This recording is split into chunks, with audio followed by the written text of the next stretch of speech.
welcome back to my channel. Exercise 5.1 question number 13. If two angles are complementary, the sum of their measure. तो दो angle जो है complementary है तो उनका सम कितना हो जाएगा. अगर ये दो नंबर है कॉम्प्लीमेंट्री क्या होते हैं, sum of two number is 90 degree. तो जो दो नंबर को अगर सम करें तो वो किसके इक्वल आएगा, 90 डिग्री के.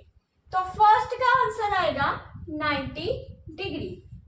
ऐसे ही सेकंड पार्ट है, if two angles are a supplementary the sum of their measure.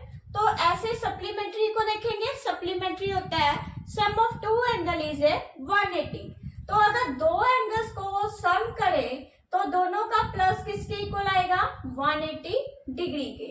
तो सेकंड का आंसर क्या आ जाएगा, 180 डिग्री. थर्ड है two angle forming a linear pair.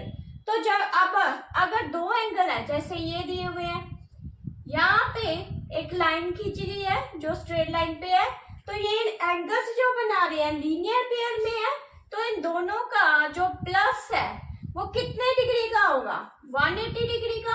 तो इसको लिख देंगे ये सप्लीमेंट्री एंगल है, तो यहाँ पे लिख देंगे सप्लीमेंट्री.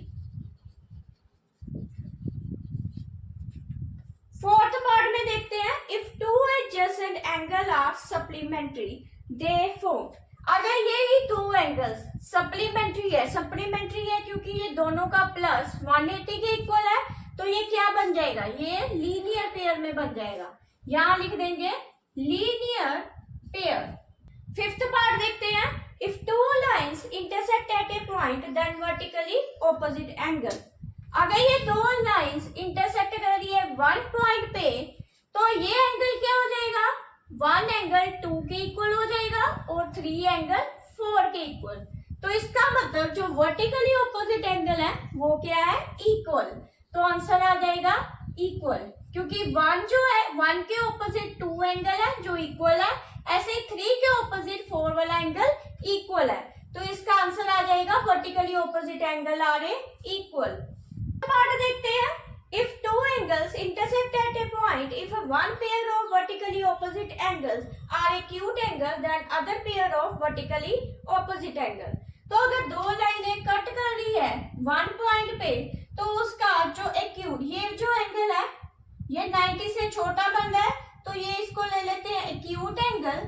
तो एक्यूट एंगल जो किसके इक्वल होगा, एक्यूट एंगल के, और ये जो पार्ट है ये 90 से बड़ा है तो इसको ले लेंगे ऑब्ट्यूज. तो ऑब्ट्यूज एंगल किसके इक्वल हो जाएगा, ऑब्ट्यूज एंगल के.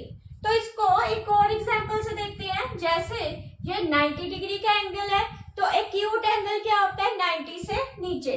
जो 90 से नीचे वाले एंगल होते हैं यहाँ पे, यहाँ कहीं पर भी हो सकते हैं, जो इस लाइन से झुके होते हैं, तो उसको बोलते हैं एक्यूट एंगल.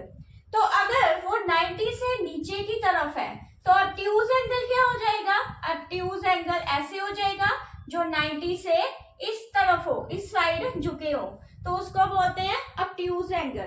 तो अगर आप इस फिगर में देखो तो ये जो एंगल छोटा लग रहा है तो ये एक्यूट के इक्वल है, और ये जो पार्ट आपको बड़ा नजर आ रहा है जो झुका हुआ है तो ये ऑब्ट्यूज है. तो ऑब्ट्यूज एंगल किसके इक्वल हो जाएगा, ऑब्ट्यूज एंगल के.